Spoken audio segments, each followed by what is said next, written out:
আমরা আসলে কেন ব্যর্থ হই? কখনো কি আপনার এই প্রশ্নটা মনের মধ্যে এসেছে? আমরা কেন ব্যর্থ হই? সব মানুষ কেন সফল হতে পারি না? যদি এরকম কোনো প্রশ্ন আপনার মনের মধ্যে থাকে, তাহলে আজকের ভিডিওটা আপনার জন্যই। পুরো ভিডিওটা আপনি দেখতে পারেন। আপনি কেন সফল হতে পারছেন না এই বিষয়ে কিছু কথা বলবো। আপনাকে কেউ একজন আটকে রাখছে, আপনাকে কোন একজন আপনাকে সামনে এগোতে দিচ্ছে না। আপনার অসীম ক্ষমতা রয়েছে, আপনার অনেক ক্ষমতা, তবু আপনি সামনে এগোতে পারছেন না। তাকে যদি আপনি সামনে পান, তাহলে আপনি কি করবেন? তাকে হত্যা করে ফেলবেন? কি হত্যা করবেন? তাকে মারবেন? আপনি হলে কি করতেন? তাকে নিশ্চয়ই মেরে ফেলতেন, তাই না? হ্যাঁ, তবে তাই করুন। তবে আপনি তাকে মেরে ফেলুন। তবে কে সেই ব্যক্তি যাকে আপনি হত্যা করবেন, যাকে আপনি মারবেন? যে ব্যক্তি আপনাকে সামনে এগোতে দিচ্ছে না, যে মানুষটা আপনাকে আপনার সফলতা অর্জন করতে দিচ্ছে না, আপনার কাঙ্ক্ষিত স্বপ্নগুলো আপনাকে পূরণ করতে দিচ্ছে না। কে সেই ব্যক্তি জানেন? আমি জানি। আমি আপনাকে বলে দিচ্ছি কে সেই ব্যক্তি। সেটা হলো আপনি নিজেই নিজের সবচেয়ে বড় শত্রু। কি অবাক হচ্ছেন কথা শুনে? আটকে উঠলেন যে আপনি কিভাবে আপনার নিজের সবচেয়ে বড় শত্রু? আপনি নিজেই আপনার নিজেকে সফল হতে দিচ্ছেন না। আপনার কাঙ্ক্ষিত স্বপ্নগুলো আপনি নিজেই নিজে পূরণ করতে দিচ্ছেন না নিজেকে। কথাগুলো হয়তো আপনার অনেক শুনে খারাপ লাগছে যে আমি আবার কিভাবে নিজেকে নিজের স্বপ্নগুলো থেকে বাধা দিচ্ছি, আমি আবার নিজের স্বপ্নগুলোকে নিজে কিভাবে হত্যা করছি। হ্যাঁ, আপনি নিজে আপনার স্বপ্নগুলোকে গলা টিপে হত্যা করছেন। আজকে 3টে বিষয় বলবো এই বিষয়ের উপরে, যে আপনি নিজেকে কিভাবে নিজের ক্ষতি করছেন, আপনি নিজেকে নিজে কিভাবে আপনার স্বপ্নগুলোকে আপনি পূরণ করতে দিচ্ছেন না নিজেকে। আপনার অনেক ক্ষমতা রয়েছে, আপনি চাইলেই এই বেড়িবাঁধ থেকে আপনি বেরিয়ে যেতে পারেন। আপনি এই কুণ্ডলীর মধ্যে থেকে আপনি বেরিয়ে যেতে পারেন। সেটা হলো আপনার মনের ক্ষমতা, মনের জোর। আপনার মনের জোর থাকলে আপনি এই গোল চাকির মধ্যে বেরিয়ে যেতে পারবেন। আপনি কোনো একটা কাজে সফল হওয়ার সময় বা কোনো একটা কাজ করার সময় বলেন, এই কাজটা এখন না, পরে করব, একটু পরে করি, এই ওখান থেকে এসে আমি করবো এই কাজটা 5টা মিনিট পরে করি। যদি আপনি এরকম করেন, বলেন যে আমি এই কাজটা পরে করব, আজ না কাল করব, কাল না পরশু করব, তখন ওই কাজটা আর আপনার দ্বারা করা হয় না। তখন বলেন যে না, এখন না, একটু পরেই করি। দেখেন যে বছর শেষে এমন করতে করতে আপনি অনেকগুলো কাজ করা বাদ দিয়ে থাকেন। আপনার সফলতা তাহলে আপনি কিভাবে পাবেন? আপনার স্বপ্নগুলো আপনি কিভাবে পূরণ করতে পারবেন যদি এমন করে আপনার কাজগুলো আপনি করা বাদ দেন? আপনি বলছেন যে এখন না, পরে করব, পরে না, একটু পরে করব, এখন না, পরে, পরে না, পরে। এমন করতে করতে আপনার স্বপ্নগুলো আস্তে আস্তে আপনার থেকে অনেক দূরে চলে যায়। তখন আপনি হতাশ হয়ে পড়েন, বলেন যে আমি পারবো না, আমাকে দিয়ে হবে না। আচ্ছা, 2 নাম্বার ওয়ে হলো আমি পারবো না, আমাকে দিয়ে হবে না। আচ্ছা, আপনি কতবার চেষ্টা করেছেন কোনো একটা কাজে? আপনি কতবার চেষ্টা করে এই নিশ্চিত গ্যারান্টি দিচ্ছেন যে আপনি পারবেন না, আপনাকে দিয়ে হবে না?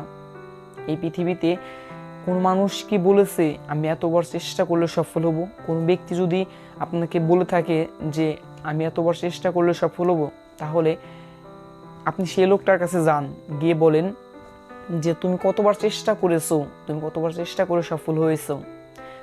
যদি আমাকে আপনি প্রশ্ন করেন যে আমি কতবার চেষ্টা করলে সফল হব, তাহলে আমি আপনাকে একটা উত্তর দিব যে আপনি যতক্ষণ না পর্যন্ত ওই কাজটাকে সফল না হবেন, ততক্ষণ পর্যন্ত আপনাকে চেষ্টা করতে হবে। হ্যাঁ, আপনি কোনো একটা কাজ অনেকবার চেষ্টা করেছেন, এই না যে আপনি ওই কাজটা পারবেন না। মানুষের দ্বারা অসম্ভব বলে কিছুই নেই। টমাস আলভা এডিসন, যে কিনা একটা বৈদ্যুতিক বাতি আবিষ্কার করতে 10,000 বার চেষ্টা করেছিলেন, তিনি 9,999 বার ফেল হননি। তিনি বলেছেন যে এই পদ্ধতিতে এই বাতিটি আবিষ্কার করা যায় না। তাহলে আপনি কয়েকবার চেষ্টা করে আপনি ব্যর্থ হচ্ছেন, আপনি বলছেন আমি পারবো না, আমাকে দিয়ে হবে না। আসলে আমরা ছোটবেলা থেকে একটা কথা শুনে এসেছি যে একবার না পারিলে দেখো শতবার।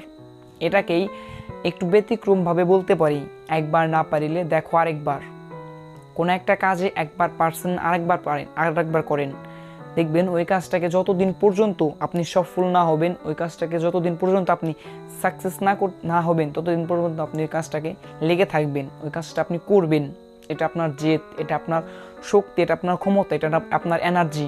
আপনি পারবেন ওই কাজটাতে, অবশ্যই আপনি পারবেন। আপনার অসীম ক্ষমতা রয়েছে। আপনি যদি আপনার ক্ষমতা সম্বন্ধে ধারণা থাকতো তাহলে আপনি পুরো বিশ্বকে জয় করতে পারতেন। আমরা বলে থাকি হাতিকে একটা কথা, যে হাতি যদি নিজের শরীর দেখতে পারতো তাহলে তার নিজের ক্ষমতা অনেক ব্যবহার করতে পারতো। আসলে কোনো একটা হাতি, তার সামনে যদি একটা আয়না রাখা হয়, যদি তার পুরো শরীর সে দেখতে পারতো তাহলে তার ক্ষমতাগুলো আরও ভালোভাবে ব্যবহার করতে পারতো। আমাদের অনেক ক্ষমতা রয়েছে, আমরা দেখতে পারি না বলে আমাদের ক্ষমতাগুলো আমরা ব্যবহার করতে পারি না। এটা আসলে পুরোপুরি আমাদের ধ্বংস করে ফেলে। আমাদের অনেক ক্ষমতা রয়েছে যেগুলো আমরা চাইলেই ব্যবহার করতে পারি। 3 নম্বরে যে বিষয়টি বলবো সেটা হলো, আমি তো গরিব বা আমার তো টাকা পয়সা নেই। আসলে সাকসেস হওয়ার ক্ষেত্রে টাকা পয়সা কোনো বিষয় না। আপনি আজ পর্যন্ত কোনো একটা জায়গায় লেখা পাবেন না যে গরিব হলে তার জন্য সাকসেস তার জীবনে আসে না।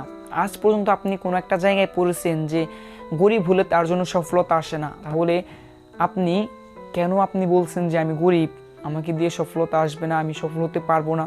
আসলে গরিব বলে কোনো সফলতা আটকে থাকে না। সফলতা আটকে থাকে আপনার নেগেটিভ চিন্তার কারণে, আপনার নেগেটিভ থট, কিছু নেগেটিভ কথার কারণে।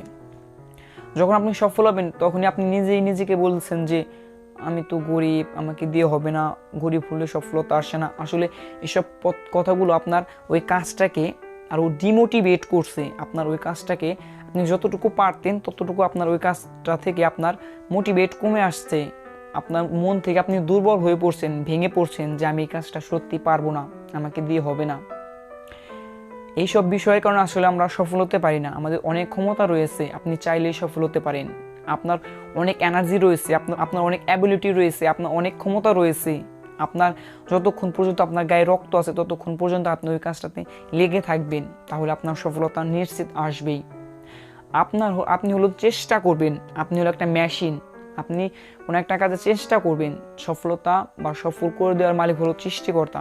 আপনি যদি চেষ্টাই না করেন তাহলে আপনি কিভাবে সফল হবেন? যেমন আপনি বিছানায় শুয়ে আপনি বলছেন আমি অনেক বড় একজন খেলোয়াড় হব বা বড় একজন অভিনেতা হব। আপনি যদি বিছানায় শুয়ে বড় একজন অভিনেতা হওয়ার চিন্তা করেন বা বড় একজন খেলোয়াড় হওয়ার চিন্তা করেন তাহলে আপনার জীবন তো আসবে না। এই জন্য আপনাকে অভিনয় করার জন্য আপনাকে চলচ্চিত্রতে যেতে হবে বা বড় ধরনের খেলোয়াড় হওয়ার জন্য আপনাকে মাঠে যেতে হবে। আপনি যদি বিছানায় শুয়ে বলেন যে আমি বড় কোনো সফলতা অর্জন করব, তাহলে তো আসবে না। আপনাকে ওই কাজটা করতে হবে, মন লাগিয়ে করতে হবে। আমরা যদি এই 3টা বিষয় যদি আমরা মানতে পারি তাহলে আমাদের জীবনের সফলতা নিশ্চিত আসবেই ইনশাআল্লাহ। Thank you so much. আজকের ভিডিওটা পর্যন্তই। ভিডিওটি ভালো লাগলে লাইক কমেন্ট শেয়ার করতে পারেন। ভিডিওটা থেকে যদি বিন্দু পরিমাণ কিছু শিখতে এবং জানতে পারলেন তাহলে আমাদের চ্যানেলটি অবশ্যই সাবস্ক্রাইব করে আমাদের পাশেই থাকবেন। খোদা হাফেজ।